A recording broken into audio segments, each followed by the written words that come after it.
Hi hello friends, നമ്മളെ മക്കളെങ്ങാനും ഒരു cake ഉണ്ടാക്കി തായോ എന്ന് പറഞ്ഞു കഴിഞ്ഞാൽ നമ്മളിങ്ങനെ ആലോചിച്ച് നിൽക്കില്ലേ, അയ്യോ പഠിച്ചവനെ ഇനിയിപ്പോൾ എന്ത് ചെയ്യും, സാധനങ്ങളൊന്നും ഇല്ലല്ലോ എന്നും പറഞ്ഞില്ലേ. പക്ഷേ ഇനിയിപ്പോൾ അങ്ങനെ ഒന്ന് ആലോചിച്ച് നിൽക്കട്ടെ കേട്ടാ. 3 സാധനങ്ങൾ മാത്രം മതി. ഓവണ, ബീറ്ററ, മൈദയോ മുട്ടയോ ഒന്നും വേണ്ട കേട്ടാ. അടിപൊളിയായിട്ട് ഈസി ആയിട്ട് കേക്ക് ഉണ്ടാക്കാൻ പറ്റും. അപ്പോൾ ഇതെങ്ങനെയാണ് ഉണ്ടാക്കാൻ നോക്കിയാലോ. ഞാൻ അതിനായിട്ട് ഓറിയോ ബിസ്ക്കറ്റ് ഉണ്ട് എടുത്തേക്കണത്. ഓറിയോ ബിസ്ക്കറ്റ് ചെറുതായതുകൊണ്ടാണ് കേട്ടോ വലുത്, കുറേ എടുത്തേക്കണത്. വലുതാണെങ്കിൽ 2 മതിയിട്ട്. അതിൻ്റെ സെപ്പറേറ്റ് ആക്കണം. ക്രീമും ബിസ്ക്കറ്റും സെപ്പറേറ്റ് ആക്കി വെക്കണം കേട്ടോ. ക്രീം നമുക്ക് ആവശ്യമുണ്ട്, വേറെ ക്രീമൊന്നും നമ്മൾ ചേർക്കണില്ല കേട്ടോ. അപ്പോൾ ബിസ്ക്കറ്റ് നന്നായിട്ട് ഇതുപോലെ ഫൈനായിട്ട് പൊടിച്ചെടുക്കട്ടോ. ഇനിയിപ്പോൾ ഇതിൽ എക്സ്ട്രാ പഞ്ചസാര വേണമെന്നുണ്ടെങ്കിൽ ചേർത്ത് കൊടുക്കാം. ഞാനിവിടെ വേറെ മധുരമൊന്നും ചേർത്തിട്ടില്ല കേട്ടോ. ഇനി ഇവിടെ 1 ഗ്ലാസ് പാലെടുത്തിട്ടുണ്ട്. പാൽ കുറേശ്ശെ ഒഴിച്ചു കൊടുക്കണം കേട്ടോ. കാരണം ബിസ്ക്കറ്റിൻ്റെ പൊടിയാണ്, അപ്പോൾ അതുകൊണ്ട് പെട്ടെന്ന് അത് ലൂസാവും. അപ്പോൾ അതുകൊണ്ട് അത് നോക്കിയിട്ട് കുറേശ്ശെ ഒഴിച്ചു കൊടുത്തിട്ട് മിക്സ് ചെയ്തെടുക്കണം കേട്ടോ. അപ്പോൾ ഇവിടെ ഞാൻ കുറേശ്ശെ പാൽ ഒഴിച്ചിട്ട് മിക്സ് ചെയ്തെടുക്കുന്നുണ്ട് കേട്ടോ.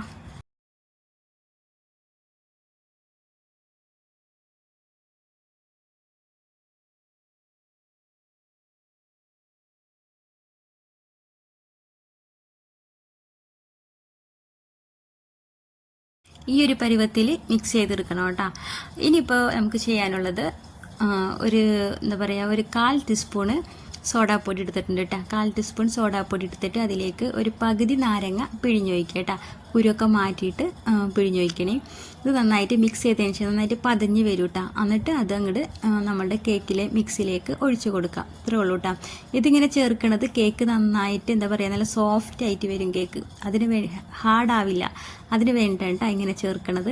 അപ്പോൾ അതും കൂടി ചേർത്തിട്ട് നന്നായിട്ട് മിക്സ് ചെയ്യുക കേട്ടോ. ഒരുപാട് അങ്ങോട്ട് ഓവർ മിക്സ് ചെയ്യണ്ട, പയ്യനെ ഒന്ന് മിക്സ് ചെയ്തെടുക്കുക കേട്ടോ. അത്രയേ ഉള്ളൂ. നമ്മുടെ ബാറ്റർ ഇവിടെ റെഡി ആയിട്ടുണ്ട് കേട്ടോ. സിമ്പിളാണ്, പെട്ടെന്ന് ഉണ്ടാക്കാൻ പറ്റും അല്ലേ. ഇനിയിപ്പോൾ ഈ ബാറ്റർ നമുക്ക് ഇങ്ങനെ ഓയിലൊക്കെ തടവിയ ഒരു പാത്രത്തിലേക്ക് ഞാൻ ഒഴിച്ചു കൊടുക്കുകയാണ് കേട്ടോ. ഇത് കുഞ്ഞു കേക്കാണ്, നല്ല ഹൈറ്റുള്ള കേക്ക് വേണം എന്നുണ്ടെങ്കിൽ കുഞ്ഞു പാത്രം എടുക്കണം കേട്ടോ. എൻ്റെ പാത്രം കുറച്ച് വലിപ്പമുള്ളതായിരുന്നു കേട്ടോ. ഇതിലാണ് ഞാൻ ബേക്ക് ചെയ്തെടുക്കുന്നത്. ഇങ്ങനത്തെ ഒരു പാത്രത്തിൽ റിങ് വെച്ചിട്ട് അതിലേക്കാണ് പാത്രം വെക്കണത് കേട്ടോ. ഒരു 20 മിനിറ്റ് ആകുമ്പോൾ ഒന്ന് തുറന്ന് നോക്കണം കേട്ടോ. അത്രയും വേണ്ട, പെട്ടെന്ന് റെഡി ആയി കിട്ടും കേട്ടോ.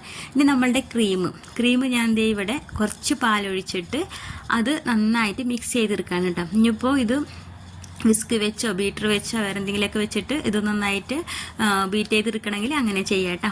ഇപ്പം നന്നായിട്ട് ഇങ്ങനെ മിക്സ് ആയി കിട്ടും കേട്ടോ. കുറച്ച് നേരം ഒന്ന് ഇങ്ങനെ ഇളക്കി കൊടുക്കുമ്പോൾ തന്നെ ഇങ്ങനെ ആയി കിട്ടും കേട്ടോ, ടൈറ്റ് ആവും.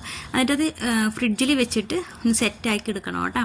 അപ്പോഴേക്കും നമ്മളുടെ കേക്ക് 25 മിനിറ്റ് ആയപ്പോഴേക്കും നല്ലതായിട്ട് ബേക്കായി വന്നിട്ടുണ്ട് കേട്ടോ. ഇനിയിപ്പോൾ ഇത് ചൂടാറിയതിന് ശേഷം ഇതിൽ നിന്ന് എടുത്ത് മാറ്റാം കേട്ടോ. എന്നിട്ട് ഞാൻ നമ്മളുടെ ക്രീം സെറ്റായിട്ടുണ്ട്. ഇപ്പോൾ അതിൻ്റെ മുകളിലോട്ട് ഒഴിച്ചു കൊടുക്കാനുണ്ട്. ഇതിലിപ്പോൾ വേറെ പഞ്ചസാര സിറപ്പൊന്നും ഒഴിച്ചു കൊടുക്കേണ്ട കാര്യമില്ല കേട്ടോ. കാരണം അത്രയ്ക്ക് സോഫ്റ്റാണ് കേക്ക്. അപ്പോൾ വേറെ ഞാൻ സിറപ്പൊന്നും ഒഴിക്കണില്ല കേട്ടോ. ഇനിയിപ്പോൾ വേറെ ലെയറായിട്ടൊന്നും ഞാനിത് തിരിക്കണില്ല കേട്ടോ. ഞാൻ മുകളിൽ തന്നെ ഒഴിച്ചു കൊടുക്കുകയാണ്. പിള്ളേർ കണ്ട അങ്ങനെ വരിക്കായിട്ട് നിൽക്കുകയാണ്. മണം അടിച്ചിട്ട് അവർക്ക് ക്ഷമയില്ല കേട്ടോ. പറഞ്ഞിട്ട് കാര്യമില്ല, അവരെ അത്രയ്ക്ക് നല്ല മണമുണ്ട് കേട്ടോ കേക്കിൻ്റെ. ഓറിയോ ബിസ്ക്കറ്റിൻ്റെ ഒക്കെ നല്ല ക്രീമിൻ്റെയും നല്ല മണമുണ്ട്. അപ്പോൾ ഞാൻ ഇവിടെ ഫുള്ളായിട്ട് ഒഴിച്ചു കൊടുക്കുകയാണ് കേട്ടോ. ഇനിയിപ്പോൾ ഈ ക്രീമിൽ വല്ല ചോക്ലേറ്റ് അല്ലെങ്കിൽ പാൽപ്പൊടിയോ എന്തെങ്കിലും പഞ്ചസാര അങ്ങനെ എന്തെങ്കിലുമൊക്കെ മിക്സ് ചെയ്യണമെങ്കിൽ മിക്സ് ചെയ്ത് കൊടുക്കുക കേട്ടോ. എന്നിട്ട് ഒന്ന് തണുത്ത് സെറ്റായതിന് ശേഷം ഇതുപോലെ കട്ട് ചെയ്തെടുക്കുക. ഞാനിവിടെ ചെറിയ പീസായിട്ട് കട്ട് ചെയ്തെടുക്കുകയാണ്. കാരണം പിള്ളേർ കുറച്ചധികം ഉണ്ട്, അപ്പോൾ അതുകൊണ്ട് ഇങ്ങനെ കട്ട് ചെയ്തെടുക്കുകയാണ് കേട്ടോ. എന്തായാലും പിള്ളേർക്ക് മാത്രമല്ല വലിയവർക്കും ഇഷ്ടമാവും. പെട്ടെന്ന് ഉണ്ടാക്കാൻ പറ്റിയതാണ് കേട്ടോ. അപ്പോൾ ഇത്രയേ ഉള്ളൂ. എല്ലാവരും ഉണ്ടാക്കി നോക്കാത്തവരൊക്കെ ഉണ്ടാക്കി നോക്കാം. വീഡിയോ ഇഷ്ടമാവണമെങ്കിൽ എല്ലാവരും ഒന്ന് ലൈക്ക് അടിച്ച് സപ്പോർട്ട് ചെയ്യണേ. Okay, by.